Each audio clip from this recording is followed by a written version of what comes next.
Okay, colleagues, greetings and welcome back. So this is our fourth installment in my summer primer for the Philosophy of Science course that I'm going to be starting in September. So again, because this is a primer, it's informal, chaotic, and again, in many ways, it's like work in progress. I'm trying to use this opportunity to think aloud for a little bit. So double checking that the sound is working. So not sure how chaotic this is going to be, but again, this is unscripted. So again, the point of these videos is for me to get some ideas out, and then I'll hopefully do a more organized second pass in September. So. Science and politics. This is a hugely important topic, and it's also very controversial. It's a very explosive topic. People get emotional, and people get upset, and I'm not sure if that's productive, right? So what we're trying to do is we're trying to be constructive. So science and politics, right? So the question is, how can we be constructive? Given the fact that this is an incredibly divisive and emotional issue, right?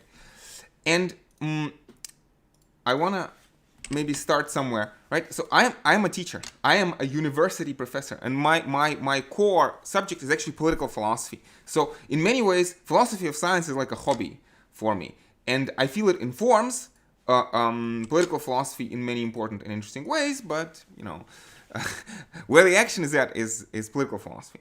But I feel that there's a deep intersection between the two.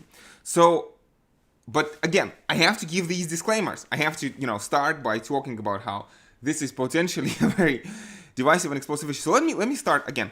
As a university professor, you see, I'm talking to an audience. I teach mostly first and second year students, occasionally third year students. Well, yeah, no, actually, I do teach third-year students regularly starting last year. Hopefully, we're going to continue this year as well. So, and an important thing is that, like a YouTube channel, somebody who's doing a podcast or is having a channel, sometimes they can, get away with being slightly more controversial and, preach to the choir a little bit. But in many ways, I don't have that indulgence. I don't have that temptation, I feel. Because, again, I'm having a personal relationship to my students. Some of my classes are large, upwards of 300 students, right? And I'm talking to an audience like that. Some of my classes are actually very small. So at times I'm talking to 10 people in the room, right? And I cherish the relationships with my students, right? So I have this, I believe in this collegial relationship.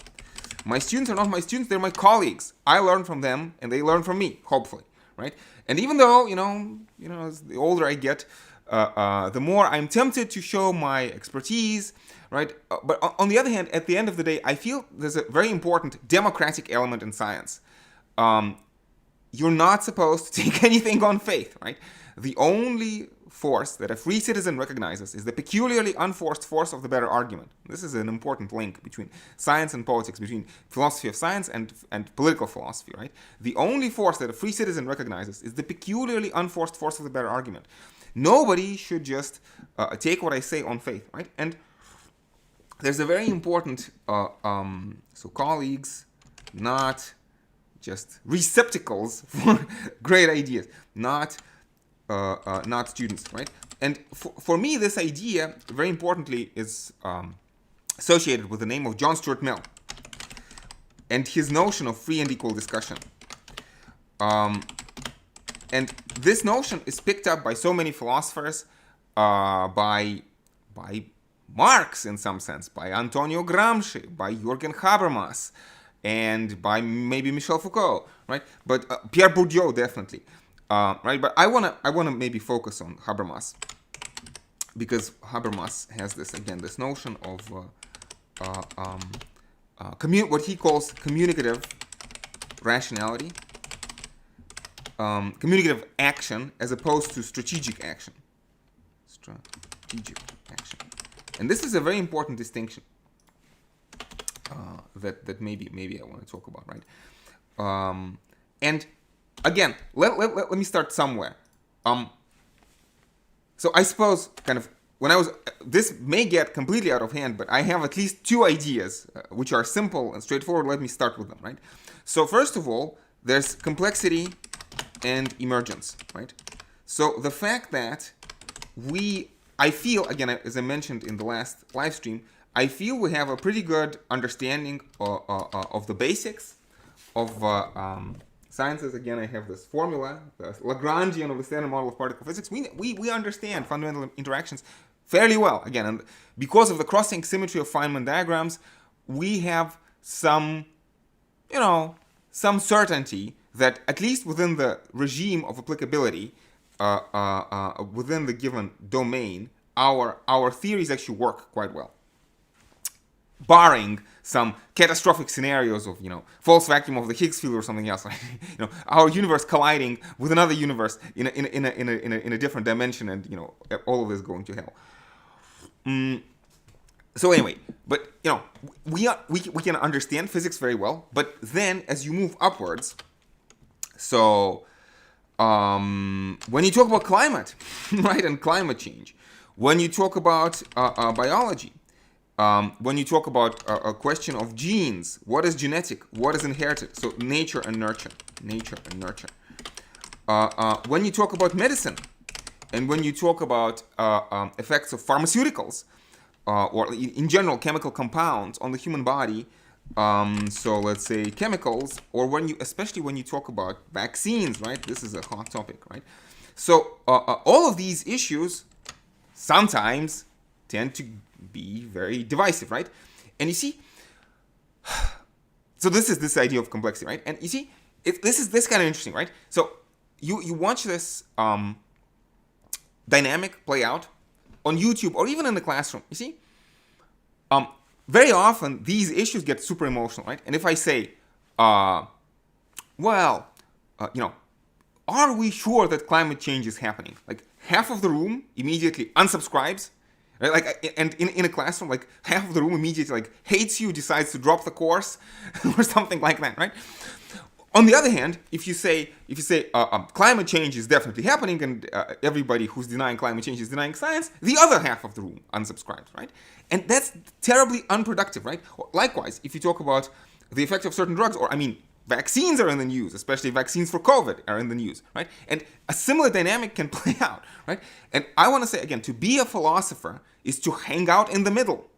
And the problem is that if you hang out in the middle and say, well, you know what? Let's take a step back. Let's look at the evidence. There's gonna be a group of people who are gonna unsubscribe and quit the room, right? Who are gonna hate you, no matter what you do.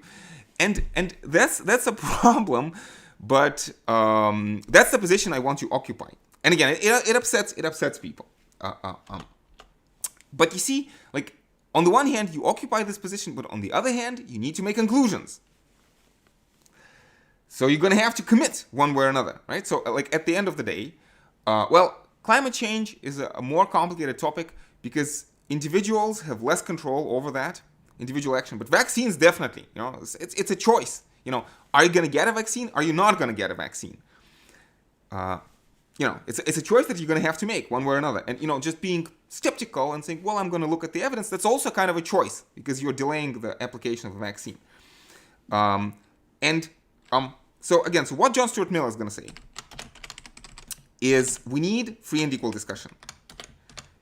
Because science doesn't, science is not religion where you have religions are different kinds of religion, but like in Catholicism, supposedly the Pope has papal infallibility, right? So the Pope can decide what is right. Science is not like that. Science doesn't have a Pope, and even Nobel Prize winners can be wrong, right?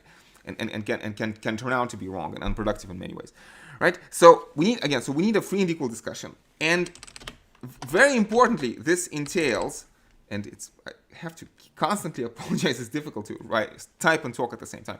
But very importantly, Mill says, you need to know what are the best arguments on the other side. Best argument against your position. And if you do not know what is the best argument against your position, you don't know your case. You do not know, you do not understand your own position unless you understand the best argument on the other side. And this is what gets people upset. But I want to say, like, epistemologically speaking, that's the only way it can be. If you believe that climate change is happening, you should know what are the best arguments against, anthropogenic climate change. Or if you believe that climate change should be, fighting climate change should be the top priority of human species, you should know what are the best arguments on the other side, that maybe some other issues are more prescient, right? Likewise, if you believe that vaccines for measles are completely safe, you should know what is the best evidence on the other side of the issue. If you believe that vaccines, by the way, there are many different vaccines for COVID. Some of them can be more safe, less safe. For some vaccines, we have more information. For other vaccines, we have less information, right? Right. So you should know the best argument on the other side of the issue, right? And and the list goes on, and the list continues, right? And at the end of the day, there's a problem because, and this problem kind of goes back to Plato. And this is, is this a counter argument against Mill? Maybe to some extent, right? So the problem with Mill's analysis is, but let's imagine we live in a world in which people are irrational, people are uneducated, they're unduly influenced by, what people say. And, me in this talk, even bringing up the possibility that vaccines may be safe, or bringing up the possibility that vaccines may be harmful, right? That's going to irrationally sway people in one direction or another, right? And again, John Stuart Mill talks about this. He talks about how you can have people who are, deeply divisive, again, controversial issue. I mean, Mill thinks that you can have people who are culturally unprepared to engage in free and equal discussion, or who are, in terms of their, the maturity of their character, are unprepared to take part in a free and equal discussion. So children, for example, or maybe you can have, people whom you would label, clinically insane, right? And these people cannot partake in a free and equal discussion. What do you do with them, right? And Mill is open to this possibility, and he tries to work around this issue, right? So again, the problem is what happens if there's undue influence. Like certain positions are so socially dangerous that you should not even say them out loud. And I want to say, so it's like, some dangerous opinions. Right? And Mill's answer to this is, and I'm not sure if you want to think this is a good answer or not a good answer. Mill's answer to this is again, unless you know what is the best argument against your position, you can never know, what opinions count as dangerous. Again, you're trying this. I'm always hesitant to give particular examples because this gets far too emotional very quickly, right? But maybe let me, at least at this point in the argument, not give particular example, right? But you think certain opinion is dangerous, but maybe it turns out to be right at the end of the day, right? And this has happened in the past when there was overwhelming scientific consensus for a certain point of view, and another point of view was ridiculed, and then it turns out that this other point of view turns out to be completely right. I mean, let me give you several historical examples, so this might be less controversial, right? So one example is plate tectonics. So plate tectonics, when they were discovered by somebody whose name I'm trying to remember and always forget, I think, sorry, I'm doing this live. You see, this is preparation. And there was controversy, and again, the person in the 20th century who advocated this was ridiculed. So I'm not familiar with the. Yeah, I think it was Alfred Wegener. Yeah, Alfred Wegener or Wegener. Sorry about that, Alfred. I am deeply sorry. Right? This is homework for me. If I'm going to give this example in a lecture hall in September, I should know what the details are. Right? So his position was ridiculed, but today we believe that his theory was a better theory. Or Semmelweis. I am forgetting first name of Semmelweis. It's a tragic story. He was trying to get doctors in Vienna. Ignaz Semmelweis. he was trying to get doctors in Vienna in the middle of the 19th century now. He was trying to get doctors in Vienna to wash their hands, to sterilize their hands. And the prevailing wisdom of the day was that washing hands is a stupid superstition. And in fact, surgeons should walk into the surgical room, with bloody aprons, with their hands bloody from the previous operation, because this shows their skill, or the fact that they're doing so many operations during the day that they have no time to, wash their hands. So they know what they're doing. It's like you trust a butcher, whose hands are bloody, because you understand that they have been, engaging in butchering activity before. I don't know, it's a horrible example, but whatever, right? And Ignaz Semmelweis, it's a bit of what happened to him eventually is he tried to do this. People did not listen to him. He got upset. Probably he also had some mental health problems, and they were exacerbated by the fact that people did not accept his opinions, although he thought that he had very good evidence, and probably he did have good evidence. He ended up in a mental asylum, and he was beaten to death in a mental asylum. Of course, it's wrong to say that he was simply beaten to death because he suggested that people should wash their hands. But because again, his probably proclivities for mental disorders played a part in that as well. But it's a tragic story, right? And another example that I like to give is we have Chandrasekhar, and Chandrasekhar, whose first name I'm forgetting, but this is good. Subrahmanyan and Chandrasekhar. Yeah. This stream was work in progress. You can see me preparing for my lectures live. So Subrahmanyan and Chandrasekhar, a very famous physicist, Arthur Eddington, was very mean to Chandrasekhar. Chandrasekhar was Eddington's student, and Chandrasekhar proposed the Chandrasekhar limit. And below this limit, stars would have to collapse to a black hole. And Eddington was opposed to the ideas of black holes. And I double-checked this several months ago, and I already forget the details. But I think that Eddington said something to the effect that there should be a law of nature that prevents such outrageous behavior, something like that. And by standard accounts, Eddington was actually very impolite and very, very unacademic, very unprofessional in this whole exchange. He arranged that he would give a talk after Chandrasekhar without warning Chandrasekhar. He didn't voice his objections in public. He didn't talk to Chandrasekhar, but he secretly gave a very mean-spirited talk after Chandrasekhar, right?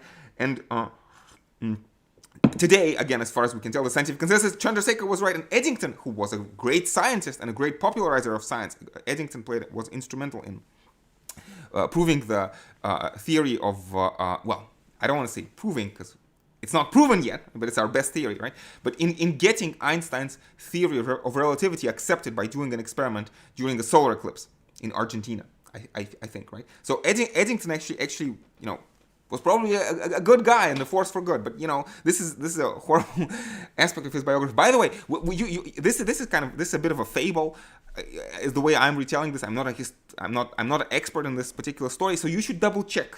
I may be missing some details. In fact, I don't remember exactly, but I do remember that last time I double checked the story, there were some interesting nuances which I think made Eddington look better. Eddington was not actually as bad, but I forget what the nuance was. So, nuance, it's but you see, free and equal discussion, best arguments on the other side, right? So maybe people had good reasons to believe that Zimmer Vice was wrong. Maybe Eddington had good reasons that Chandrasekhar was wrong. I don't remember the details, but, these stories get told over and over and over again as fables, so you should take them with a grain of salt, right? But and again, it's when you talk about something that involves human beings and human well-being, you'd better know what is the best argument on the other side. And so this is the spirit with which I approach this entire discussion. I'm not sure if I'll get to this today. A very difficult problem for me, I don't want to say problem, a very difficult topic for me is religion. Because I am a big fan of religion. I teach history of religion. And I enjoy tremendously reading books like the, Torah, other parts of Hebrew Bible, Quran, Rig Veda, the Upanishads, certain portions of the Rig Veda deeply inspire me, right? But at the same time, religion kind of has this a bit of it's like, what I'm trying to say is that, like, I have students from all over the world. I have, changes from year to year, but I've had students from Japan, from Italy, from France, from India, from China, from Russia, from Kazakhstan, from Mongolia, from United States, right? So I have students, and you see, they have different presuppositions, and very often, it's like kind of these are dangerous waters, like, and what we have to do is, I cannot assume, let's say, a Christian position or a Muslim position when I teach, because every religion is a minority in my group. So we have to take a step back and assume that we are looking at texts which are made by humans, and like for historical methodological reasons, and we read them as such. And these are beautiful texts. They have a lot to teach us about history and whatever, right? Not whatever, right? But about history and about human psychology and about culture, and maybe offer interesting, maybe poetic ways of looking at the world. And again, these texts have been interpreted in so many ways throughout the centuries, right?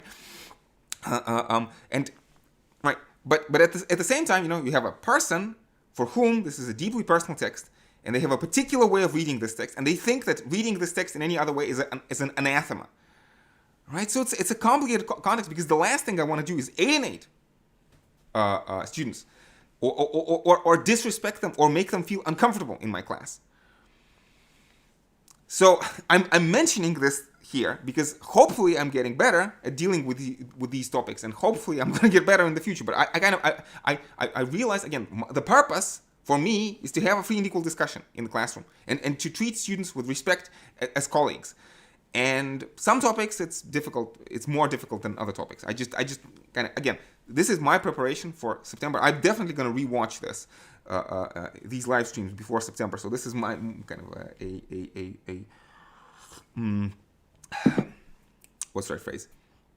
This is a reminder for me. And you see, so also let me mention something, right? So you see, again, so many topics, like vaccines or climate change or religion, these are difficult topics. I feel that in order to do these topics justice, you have to say so many words that give disclaimers, preliminary stuff. And again, it's like Socrates, allegedly, did not like written word because written word is kind of static. He preferred talking to people, in a dialogical fashion, because if you engage with a person in a face-to-face dialogue, you can adjust what you're saying to their situation, right? You can be much more respectful when you talk to people, or clarify certain things, ask questions, let the other person speak. And it's much more difficult in writing. And in this kind of format, it's also difficult for me because sometimes I say certain things in an offhanded remark, and this can be misunderstood, misrepresented, because maybe I mean something else, but we don't share necessarily the cultural background with everybody who's watching these videos, right? And this is why. Actually, of all the social media, the only place I post is YouTube. Because let's say Twitter, I'm kind of thinking about having a Twitter account, but you see, I don't have a single, I don't think I've ever had a single thought which can be expressed in Twitter, in 140 characters or whatever is the limit, right? I need, if I want, I feel that if I want to contribute to public discussion, I need to say something which is at least maybe 15, 20 minutes long. Judging by my YouTube videos, it's usually, 40 minutes long or an hour. And if you give me less time than that, I feel very dissatisfied because I'm not able to phrase my words carefully. Long form content, I feel that there's some truth to that. But anyway, let me kind of go back to the story, and let me try to continue. Again, I apologize for being slightly chaotic, but let me talk about flat Earth. And you see, flat Earth is a very interesting scenario, and because again, it's a bit of a test case in miniature. I don't know. It's like, oops, sorry. Yeah, so flat Earth. There are some people in our culture whom it is all right to hate and say, oh, flat earthers, they're stupid, they're dumb, they have no brain. And that's why I feel that's very bad and very disrespectful. Again, you should, I don't, I don't believe that most people are idiots. Okay, this is a strong assumption on my part, and I feel it's a very unproductive assumption to believe that people are idiots. Right? You have to assume that people are not idiots. Right? We're trying to be constructive, and I feel that again, if you actually look at what happens with flat Earth societies, is that there are people who are left out of the public discourse, who feel powerless vis-a-vis the academia, who feel powerless vis-a-vis the power structures, and they see no, again, so the reason I bring this up is because very often in these kinds of courses I talk about how science is wonderful and how we know these things or those things, how follow the science, but this can be very abusive. Trust the science can be a very abusive and a disrespectful thing to say. And at the end of the day, I feel that trust the science is also an unscientific thing to say. Because at the end of the day, you're not supposed to trust the science. You're supposed to be, again, persuaded that peculiarly unforced force of the better argument. Der zwanglosen Zwang des besseren Arguments. This is actually a phrase from Jürgen Habermas. Right? And the reality is, again, it's like, I feel that there are two issues. So we want to be constructive, right? But there are two issues. One is that it's a social problem. I mean, social problem. Well, again, am I being disrespectful by calling flat Earth a social problem? Well, I don't know. It's like, properly speaking, if I had a student in a classroom who seriously believed that the Earth was flat, well, actually, I mean, let me try to maybe talk this through and try to be respectful, right? So maybe we should talk about this as a social problem. So lack of access to good education, high quality education.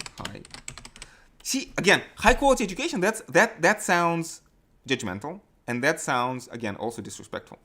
People lack access to, again, this Karl Marx. I like this phrase from Marx. Free development of each is the condition for free development of the whole. People lack access to develop themselves freely, in terms of understanding science as well, to resources for free, autonomous development, including free autonomous development in the sort of scientific sphere or something like that, right? But before we talk about this as a social problem, this is also an epistemological problem. Epistemological problem. This has to do with, again, with skepticism and theory of knowledge. So what I'm driving at is that if you think that it's easy to prove that the Earth is round, or as we mentioned in previous classes, as Nikolai reminded me, the Earth is actually not round, it's a geoid. It's a geoid. So the Earth is Earth-shaped. Okay, right? So it's an epistemological problem in the sense that it's actually much harder to prove that the Earth is round than you think. Again, I have an interesting view outside my window, since it actually extends quite far. By and large, you cannot see the curvature, even if you stand atop of a tall mountain. And as far as I understand, like even from a window of an airplane, it's difficult to see the curvature. And not many people have been to space, right? So the heart of the flat earthers, of the honest flat earthers, I feel that the heart is in the right place. They do not want to accept something just because some person with credentials says do this, trust me, my child, I'm smarter and older than you. That's kind of, again, that's disrespectful. So it's an epistemological, and again, it's like the kinds of experiments that you can do in order to prove to yourself that the Earth is flat, that the Earth is round, right, or geoid. These are difficult experiments, and they involve certain very interesting epistemological assumptions. So one immediate thing that you can do is you can look at a ship very far away, right? And if you have a good optical device, you can see how the ship, like the bottom side disappears first, and then the middle side disappears, and then the top side disappears. Disappearing ship. This is an argument that goes back, as far as I understand, to Aristotle, probably even before Aristotle. But the problem is that you see, and this is why Karl Popper is actually wrong. Karl Popper mistakenly thinks that it's easy to falsify theories. And the answer is no, it's wrong. It's actually very hard to falsify theories. So in this sense, people like Imre Lakatos or Thomas Kuhn or Paul Feyerabend are right. No, it's actually very difficult to falsify theories because you can always add assumptions. So one immediate assumption that you can make is that you are making an assumption about the way optics works. You're making an assumption that the picture of the ship, today we say it's made out of photons, and then that the photons propagate in a straightforward fashion, like in straight lines. But if you imagine that photons actually feel the gravitational pull of the Earth, and the photons actually are attracted by the Earth and like fall down before they reach your eyes, this could mean then you would look at the same experiment, the disappearing ship, and you would conclude that in fact these are called bridge principles sometimes. Bridge principles. Lakatos calls them protective belt.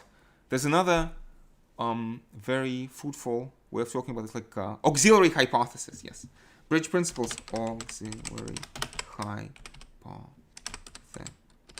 right?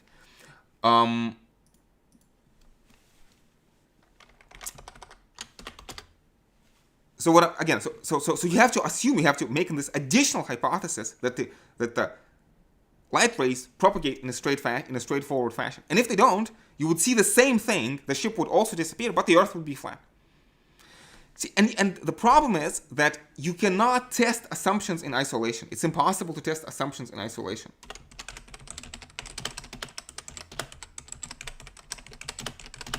So it's like, as Willard van Orman Quine puts it, who's Willard van Orman Quine puts it, you can test only your entire worldview. But, so, it's possible to know that your worldview fails, right? So, let's say my worldview tells me that this is going to taste like water, but maybe suddenly it tastes like apple juice. Who knows? Right? Or like avocado or hot soup. And so I know that I've been wrong, but why exactly was I wrong? Is it because, what kind of auxiliary hypothesis do you make? Did somebody, secretly alter the content of my cup? Is it the problem with my taste receptors?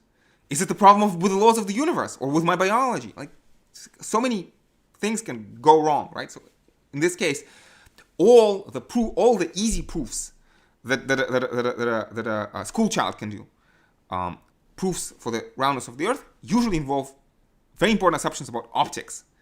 And it's difficult to test those assumptions in isolation. The best visual demonstration I've seen of the roundness of the Earth is, I'm not sure if I should link. I probably should give credit where credit is due. This, or maybe not. I don't know, because I don't like linking to channels whom I don't endorse completely. So I've only seen one video from this channel, so maybe I shouldn't endorse this video completely. But what the person does is they go to a lake, a very wide lake, and they film the other side of the shore with a camera that is moving. And as you move the camera, maybe like 2 meters up and down, you can see kind of the change in perspective, and you can actually see the curvature. But again, that would prove to you that the Earth is round only if you accept certain assumptions about optics. Because you could say, well, it's just an optical illusion, right?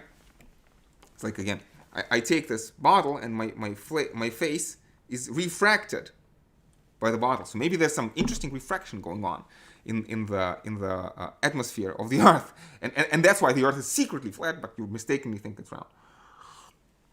So again, if somebody honestly came up to me, I would try to explain this to them, and I would say, okay, that evidence holds together, right? We cannot be sure that the Earth is round. Remember, think back to our previous discussion about Boltzmann brains and simulation hypotheses. Maybe the Earth is actually flat, and we're all fooled by the simulation, right? So you cannot prove that 100%.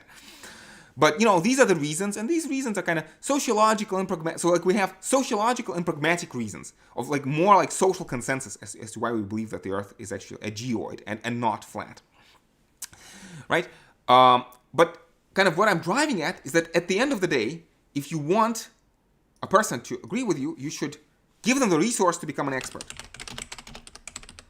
And I feel that without becoming at least something of an expert, at least, maybe 10% expert or 5% expert, it's impossible for you to make judgments. And this is why I'm hoping to get to this in today's talk. But this is why I am so sympathetic to Marx. And this is why I think it's so very important for us to read Karl Marx today. Because I feel that the biggest problem, the biggest obstacle that humanity has on its way is that not enough people are experts. And not enough people are experts because they work stupid, useless jobs. And for extremely, inhumanly low pay, and cannot afford to become experts. And I feel, again, this is my assumption, feel free to disagree, but I feel that, you see, all of these topics about, climate change, vaccines, medicine, chemicals in our food, chemicals in our, in our medicine. I mean, I'm drinking this from a plastic container. Bits of microplastic get into my system. How do I know what is the effect of these elements of microplastic on my health? Right? It's an issue. Probably there is not a huge effect, but maybe there's a small but measurable effect. Like it's shortening your life by half a year, and now multiply this by the entire population. Or maybe this does certain things to your brain or to your reproductive system. Small changes but deleterious changes. You may want to know about this, right? So what I'm driving at is that I feel that there's a deeply important common interest. I don't like talking about rights. I'm not sure if we'll get to talking about rights. I feel that the discourse of rights is deeply counterproductive. It's not the question of right to education. It is a question of the common interest, right? I'm trying to explain, saying that if more people were experts, everybody would benefit. If more people had PhDs on planet Earth, everybody would benefit. We would understand truths about the universe better. We would understand, complicated effects of, climate change, medicine, food industry, pesticide industry, farming industry, pharmaceutical industry would be in a better position to hold these industries, which have huge impact on our lives, hold them accountable, right? And so I feel that there's a deep common interest in advancing knowledge. And again, advancing expertise, so that people can make their own conclusions and don't have to trust the experts, right? So this is why ultimately problems like flat Earth are a social or social problem and not really a philosophical problem. And I feel it should be treated as such. And for every issue, this is, I feel, the solution. And again, this is why I feel Marx is so important, because I do not see any way to solve this problem before we have a more equitable, before we have a wider access to resources. Like at bottom, it's an economic problem. And again, so notice, I'm talking about, and again, it's like, where am I recording this at? Where are you listening to this at? Right? So we may be in different countries. But I'm saying it is the global interest of humanity, right, to understand medicine better, to understand biology better, to understand, celestial dynamics better, orbital mechanics better, right, so that we can protect humanity from meteor strike or prepare for the next pandemic or, what have you, right?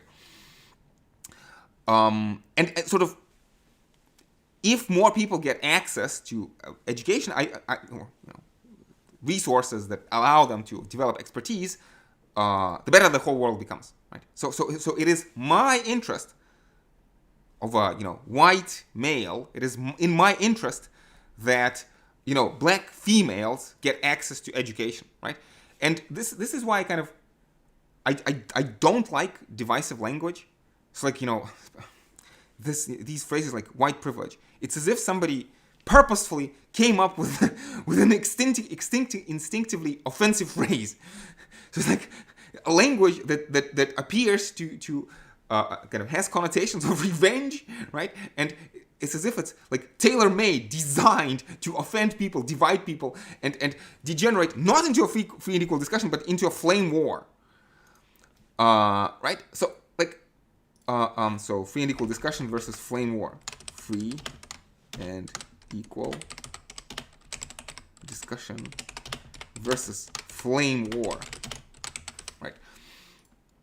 And kind of this is like, it's, I'm not even sure how to phrase this best, but again, I feel that the language of rights, especially natural inalienable rights, is a deeply divisive language, right? Because it's like, I have a right, you have a right, and we fight. So the discourse of natural rights divides people.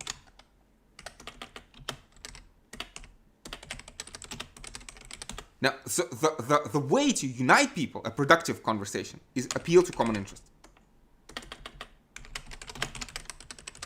Because guess what? You know, in history, it very often happens that you have two populations who have grievances against one another. Again, I hope this is not too painful an example, but, you know, think of the violent and bloody conflicts between Irish Catholics and British Protestants, right? In Ireland, right?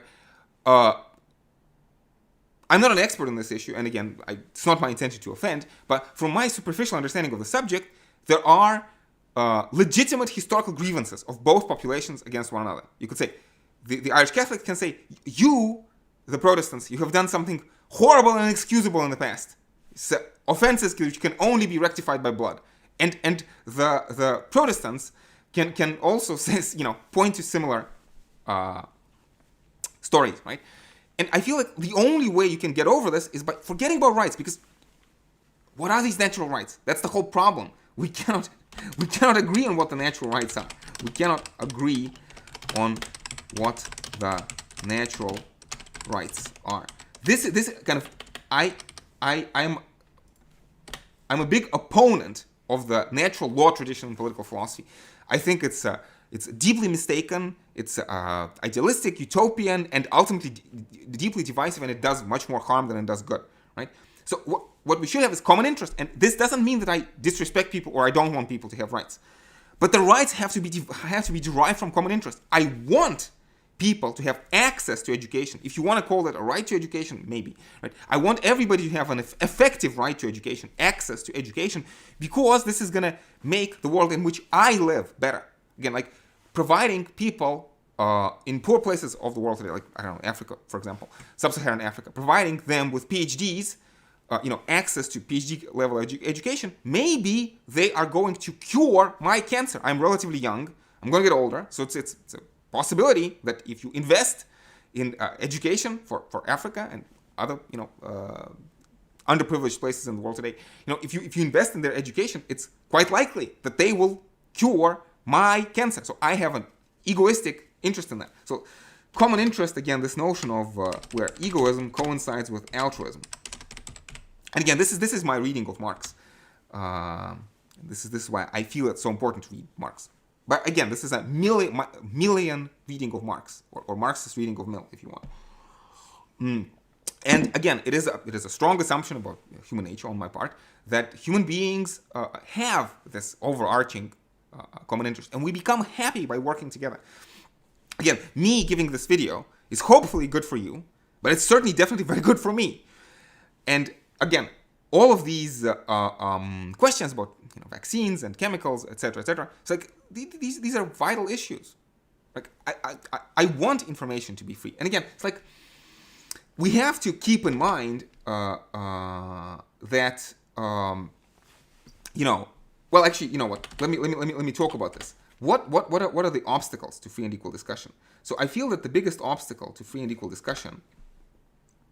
Well, actually, let me talk about ideal types. Ideal types of human interaction and ideal types of political organization. Right? So this is going to be, to some extent, due to Max Weber. So this is Weber. Well, it's actually Weber plus Marx, something like that. Or this is my Weberian reading of Marx. So,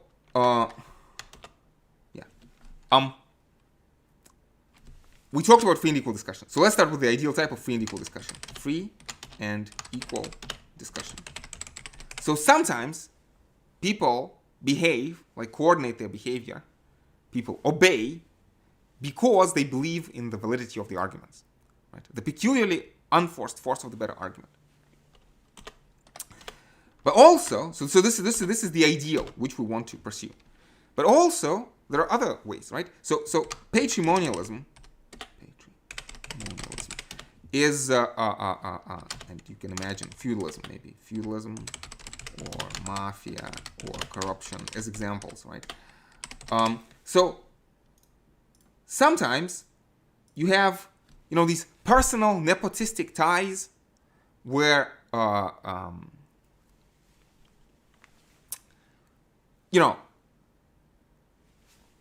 again, in terms of mafia, whatever, right? So one person tries to influence other people like that. So it's like, let's imagine that I have ties to the pharmaceutical industry, and, like a friend or a relative comes to me and says, well, look, and imagine I'm an important scientist with a voice to be heard. And a family member tells me, look, help out your family. Advertise this drug. And you're a credible scientist, so you can do this. So like this is patrimonialism, right? Corruption. So like, well, ultimately at the end of the day, it's like a direct domination of man by man. And we don't want that. We don't like that. And the reasons for why we think it's deleterious, it hijacks free and equal discussion. Like in a society in which there's this level of corruption, where scientific institutions are corrupt, in a society in which scientific institutions are corrupt, society in which the media is corrupt, social trust is eroded, and nobody knows what's good and what's bad. It's like, so very often people talk about how dictators lose touch with reality because they do not allow free and equal discussion. I'm not sure if it's historically accurate, but many examples are given. So this exists in the world today. Obviously, it's a problem. Let me maybe give some other ideal types. So another ideal type, which I think is super important and very important for us today, and this is why I feel that reading Marx is maybe the most important intellectual exercise we can do in terms of social theory in the 21st century. Capitalism, right? So capitalism, and this would be we are constrained, we're coerced by coercive laws of market competition.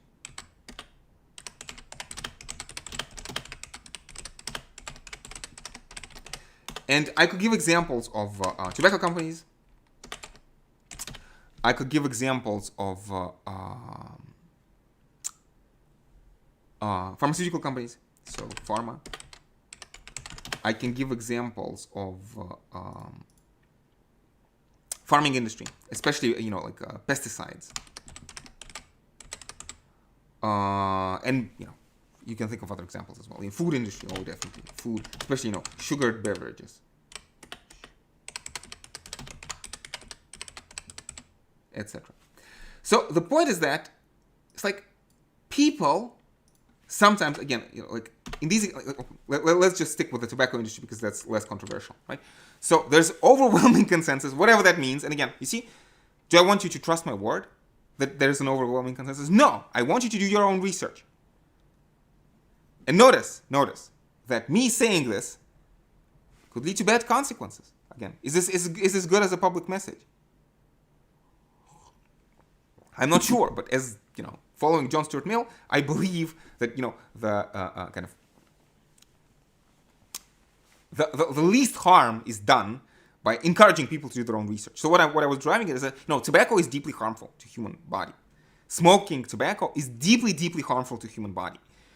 And quitting smoking at any age is a very good idea, right? And basically, as far as I can understand the literature, smoking tobacco has absolutely no benefits. So some people say that tobacco stimulates your brain, like it works faster. But as far as I understand, nicotine works as a stimulant for the in the beginning for a very short period of time. But then you get desensitization, and then it's like your level drops, and you need nicotine just to be as awake, as alert as you would be without nicotine. So it's like you're not getting any benefits, and you're just harming your body, especially if you smoke a lot and for a long period of time. And the tobacco companies knew this by and large, but coercive laws of market competition, which see profit for profit's sake, they in pursuit of profits, they falsified scientific data. They actually are some stories which you should look up. Because, this phrase about lies, damn lies, and statistics, wasn't this phrase coined by a person who actually was paid for by the tobacco companies to give these kinds of talks, to talk about spurious regressions, how actually it just seems that tobacco causes cancer, but actually it's a spurious regression, spurious correlation, like accidental correlation. Again, follow, you feel free to follow up on that, right? But then, again, idea that again, profit for profit's sake, right? So you cannot, and so again, they falsify. They knew that tobacco, smoking is harmful, but they conceal the data. They falsify the data. They engaged in a campaign of misinformation, and this has happened fairly recently. And similar examples exist with pharmaceutical companies, with companies that make pesticides, with certain food additives, and it's like again, as far as I can tell, the best health advice, dietary advice that anybody can give to anybody else is cut out added sugar. It's kind of a recommendation of the WHO, World Health Organization, and I feel that not enough people are aware of that. But again, it's a very likely chance, it's overwhelmingly likely that sugar does almost no good things to your body, but is deeply harmful, especially in the long run, especially if you consume a lot of it. In many ways, in more ways than one, leading to obesity, but also in more ways than one. But you see, I don't want you to trust me. Just take my words on faith, right?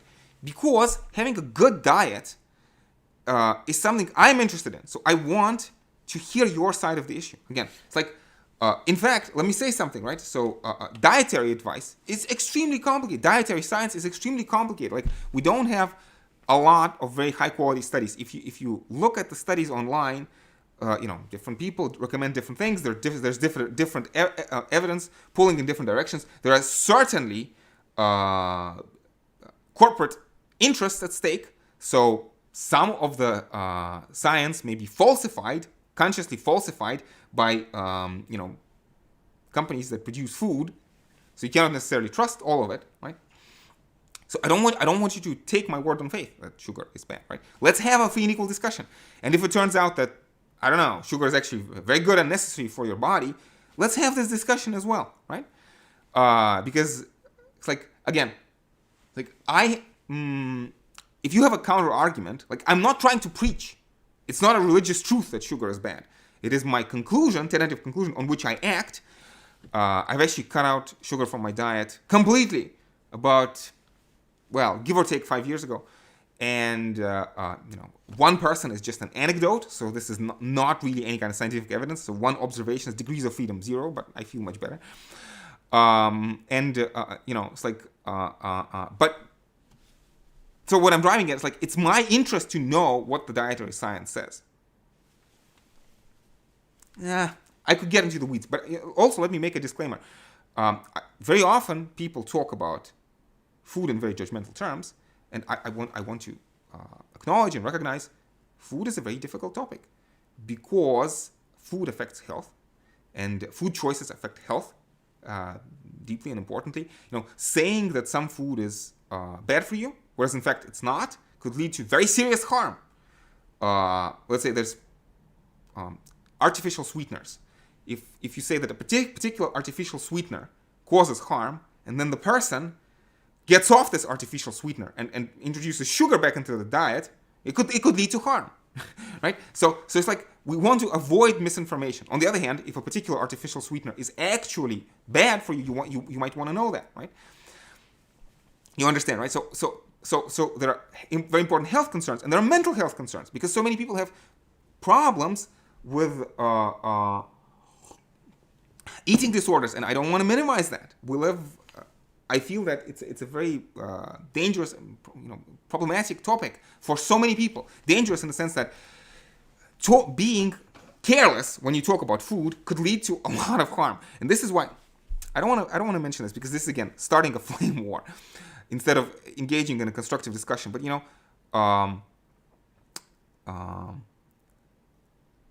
well, let me first say something, right? So I feel that we should be very careful when we approach our diets.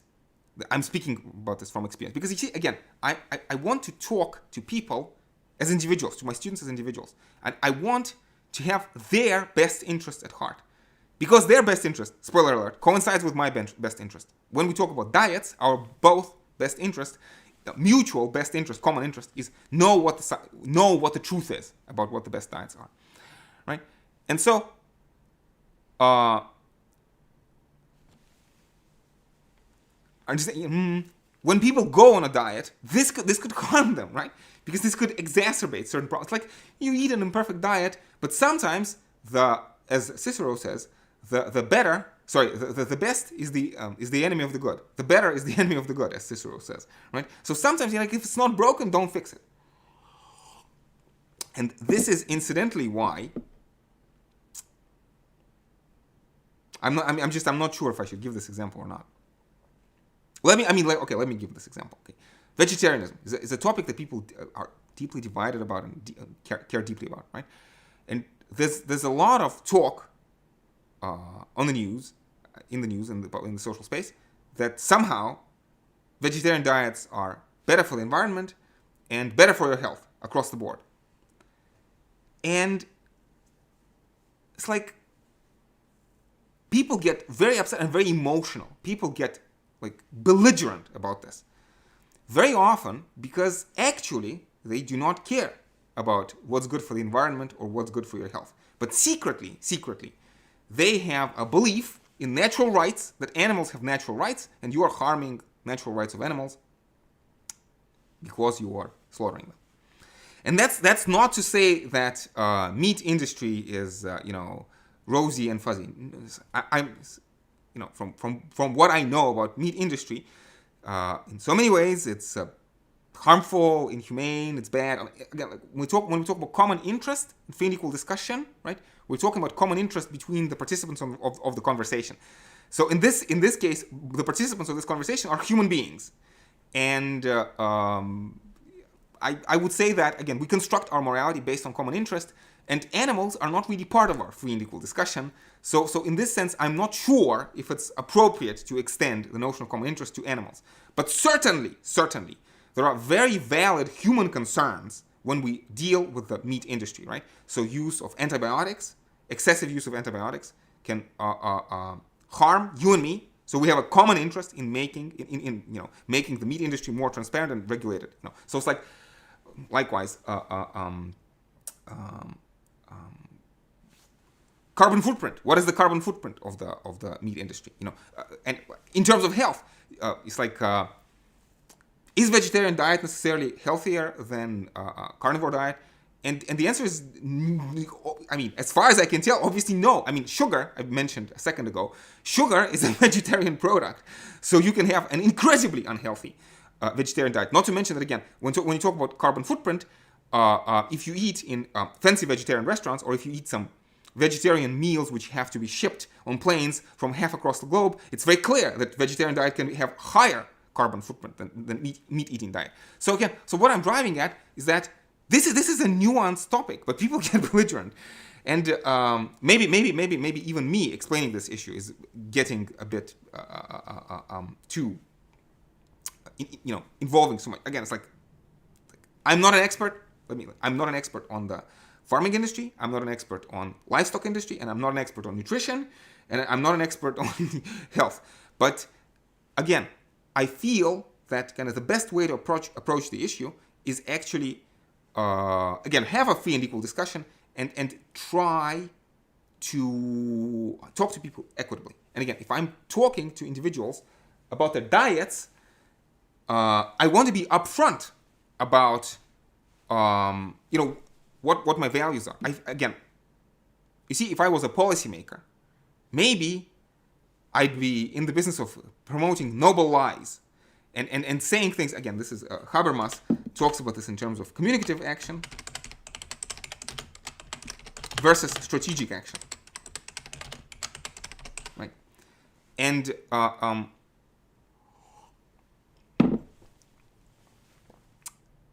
the point is that, again, communicative action is where you honestly are trying to get to the truth and treat your opponent or treat your interlocutor with respect. And strategic action is when you're secretly trying to persuade them, right? Persuade them through any kind of rhetorical ploys and arguments, right? And you can see my mind beginning to wander. So I should probably be wrapping this up. So again, I feel that talking about diet in a communicative way, one key concern is the well-being of the other individual. Is this particular dietary intervention, is it gonna make their life better? Like, is it gonna make their life healthier? And I feel it's kind of like it's a to some extent it's a medical issue, right? Do no harm. And very often people on the web engage in what probably is or potentially could be strategic action, where in fact they advocate a certain diet which they say is healthier or better for the environment, whereas in fact maybe it's not. And again, when you talk about better for the environment, well, okay. So sorry. I have some recent examples, but I don't want to. Free and equal discussion, not flame war. So I'm not going to give any examples. I don't know. I feel it's a topic that people feel deeply about. And again, let me just say as a disclaimer, it's like I oppose cruelty to animals, definitely. So I think unnecessary suffering. Even if it's the suffering of the different species who cannot participate in free and equal discussion, I find that distasteful and bad and harmful. In fact, it's like if people are unnecessarily cruel to animals, there's probably a political concern in there for stopping that. Like, even if I don't personally necessarily care about the welfare of cows and chickens, if somebody engages in gratuitous violence towards cows and chickens, this tells me something about their character and their values. And maybe that's not the most productive character or values that we want to have in a society. Again, I apologize. It's again, this is the reason. You see, because once you get to topics, again, climate change or vaccines or this kind of topic of diet, it gets very passionate, gets very emotional. But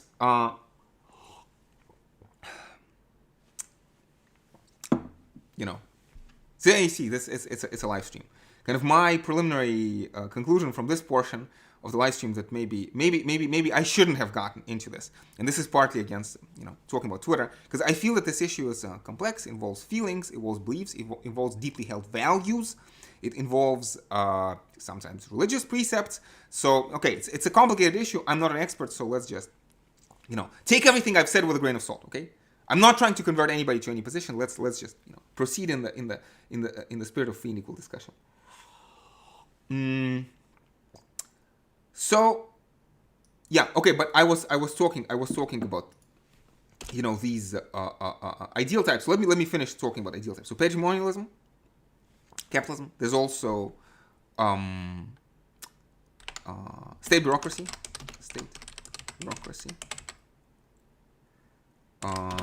And well, yeah, the fourth type is free and equal discussion. So these are the four ideal types I want to focus on. So we want to maximize ideal type number one, and we want to minimize all other ideal types. Especially, so again, the idea is that there's a public sphere of public discussion where people engage in free and equal discussion, and we want to expand that sphere as much as possible and protect it from corruption, protect it from the coercive laws of market competition, but also protect it from raison d'etat, right? From the reason of states, right? Because very often, again, states will engage in propaganda campaign, misinformation campaigns for their own interests. Lie to their citizens, among other things. And this is actually what Habermas says. Jürgen Habermas, Michael Burawoy, or another name that comes to mind, Pierre Bourdieu, right? So this notion that we have to protect the public sphere from the encroachments of these elements. I mean, I mentioned flame wars, and again, as you understand, being a professional philosopher, I get very passionate about things as well, right? And experiences of flame wars can be deeply traumatic and deeply counterproductive, right? And whenever I'm exposed to something that, to a flame war, I feel, it's as if I feel sick. It's as if I feel ill afterwards. And I feel that the best way to overcome that is to say, hang on a second, we're both humans, or all of us are humans. We have a common interest in protecting Earth from meteorites, or at least the vast majority of us have this interest in securing a happy, healthy future for ourselves and maybe our children, if that's your thing, if you decide to have children, right? But I'm thinking, should I add flame wars to the list? Flame wars, where people are driven by, quasi, like tribal passions. Tribal passions. I'm not sure. It's a work in progress for me. So let me just throw it out there, and I'll see if I'll be needing to add this to the list. But again, the solution to all of this, like what we're trying to get, is maximize free and equal discussion. And this is why, incidentally, whenever people talk about Marx or socialism versus capitalism, I feel, again, it's like socialism versus capitalism, that's a bad dichotomy, because what you want is free and equal discussion to be in charge. You want the public sphere to be in charge. And you want robust institutions of civil society locally, but also globally, because the problems that humanity faces are global problems. So we want global institutions of civil society, right? Where free and equal discussion reigns. And you have to protect that from all these other issues and problems and whatnot. Okay, so I'm sure I've had a million other things I wanted to mention. Let me double check. I probably should be wrapping this up because my mind begins to wander.